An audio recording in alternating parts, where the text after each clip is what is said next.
Alright everybody, so let me lower the radio a little bit. So this is your heat induction gun. This whole job did not work out. So this is your heat induction gun, and it's cooled off by now, but this is where you can go from underneath and heat up the bolt. Sounds good, right? Yeah, heat up the bolt nice. And your nut, your bolt is going to go straight through here, like through the top of the fender, and you can have a nut on the other side. So you put this around the nut, and it's supposed to just heat up the nut. Yeah, it does heat up the nut, but it also heats up everything else. Remember that. These are very, very strong. Heat induction gun. It's a 110 electric power. It's simple. They do work good, but they do not work good on rubber and plastic. And I knew it, and I said, I'm going to try. Now this is the plastic piece here that holds the hood down. It clamps up here and holds the hood down.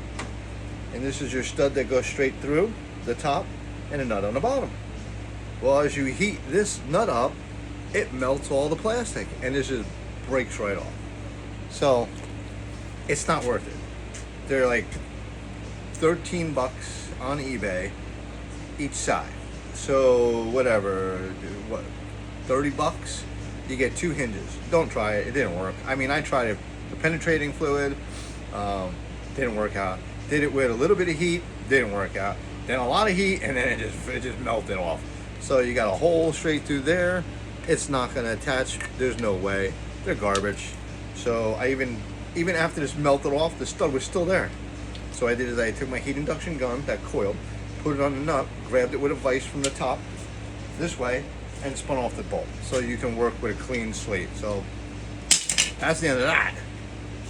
So after you're done with all that, you're going to have on the top of your fender, bring it up a little bit, you can see a little better. I did pound it down and cleaned it up a little bit. So on the top of your fender here, you're going to have a hole here, and then this is your mounting for your hood. It's going to be here, which you got more holes, and 2 more little holes here that's going to hold the rubber hood grommet down so the hood doesn't bang around. You have a small hole here, which it was a little rust until I started banging it down, and then obviously I made a bigger hole. So you got a little hole here and a bigger hole here, and then normal holes here. So that's what you got so far. So what you do, after you've done that, I took my Simple Green, I cleaned it off, took some compound. But on the inside fender well, you have to loosen the fender up from the inside, which is, I think it's an 8mm. It's an 8mm from the inside, and you got to hold the inside nut. While you're doing it, really hard on your fingers, so just grab it as best you can, and then you unscrew it. Just loosen it up a little bit. If you want to go crazy, you can take it all off, but I just want to loosen it up so I can get this piece in there as far as I can forward and kind of tuck under the fender. Well, that's it, like that.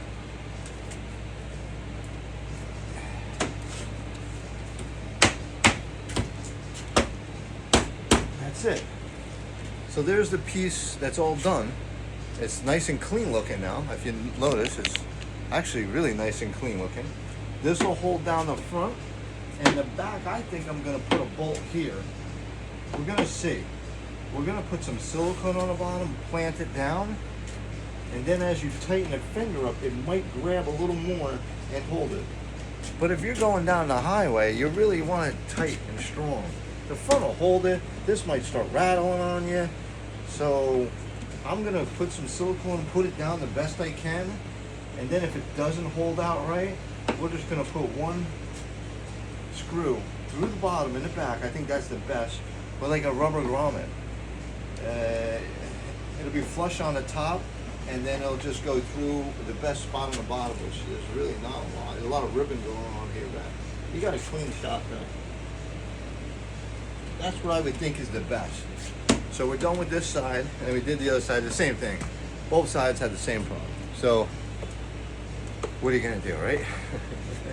So that's that, and now we're on the O2 sensor, and the thing is, I tried to get it off, rust buster, same thing, didn't do nothing. Grabbed it with a 7/8 wrench. It's probably metric, but a 7/8 is a little loose. Still wouldn't budge. So I said, okay, gotta run heat. The O2 sensor is shot anyway. You can't use that kind of gun because you're gonna heat the O2 sensor, which isn't gonna expand anything. So you're gonna have to heat the exhaust manifold and then just take it off. That's how I always do it. And then let it cool down really good before you put it all back together. So there's how we're gonna do the fenders, and it's gonna look really nice when it's all done. Before I put it all together, I took a body hammer, just a normal body hammer, and I pounded it down. So I pounded down this rust that was bubbled out, so you want it to sit flush. It just broke out.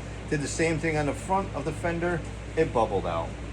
And pounded down flush. So wherever you see a high spot, kind of get it down a little bit, because you're going to cover it anyway. You're not replacing the fenders. And that's pretty much it. You don't go crazy. You don't want to mess too much up. So just use a body hammer. It's got a flatter blow, and you'll be good. So that's it for now. Let me silicone this, put it down, and call it a little while.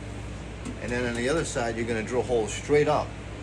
And once I get these parts, I just ordered them about 5 minutes ago, we could bolt this down, and then the rubber grommet we could bolt that. We could get the rubber grommet in, no problem. We have that part. That just pries up with a little screwdriver or anything. And then we're going to let the silicone in and maybe clamp it. We'll clamp it down good. And hopefully that'll hold pretty good. And then without making any kind of new holes in this piece of metal. Which is nice. This is a nice piece of metal. It's all black and it's got like a rough surface on it. So it's kind of like, tough, but it's really not that tough. But I'll tell you, it's better than looking at an eyesore when you walk up to the Jeep and you're like, oh, it's got a hole there. I'm like, just fix it. You can do the body work, you can do the fenders on it, but this is the pretty easy, cheap way out. I mean, I don't know, maybe $30 a side, or maybe a little more or less. I'm not too sure exactly. But this will have a nice clean look when it's all done. You're gonna be all back together. So it's probably gonna cost maybe $50, because you got the other mounting, the hold down for the pin, the hood. They're done. So that is like $13 there, and maybe this is maybe $30. So maybe $40, you got a nice clean side of the Jeep. It'll be all back together. Once the hood goes, you won't see this body line in the back. It's gonna look really nice. So let me silicone that all in. I'm just gonna run a bead of silicone here. I use the right stuff. You could use anything, whatever is gonna adhere to this metal here. Maybe rough it up a little bit where you're gonna put the sand down, because you really need to do the fender, to replace the fenders on both sides to do it right. But you're gonna use it every day. This is a good repair, not a replace. You wanna replace the fenders, that's another whole story. When you're all done with this, then you tighten the nuts on the other side. This fender will clamp on a little better and hold that on for you. That's it for now. Let me get that done, and then we'll work on the O2 sensor. See you in a little bit.